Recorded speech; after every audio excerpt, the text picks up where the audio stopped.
Через турski porasti tej živim, ali naisce veljeno hodi doznat najnovši trendi u hasnovanju pesticidov, našenjoh, hnojoh, ali i rižni poradi i soviti fahovcoh.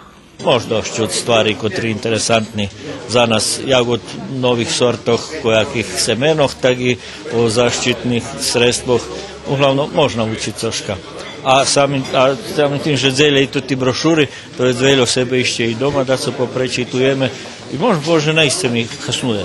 Treba na samem početku vybrati kvalitetne seme s dobrim genetskim potencijalom, zato što bi vi ostvarili maksimalni prinos. Znači, treba da pohasnujete komplet agrotehnični miri. Čom to pripovedam?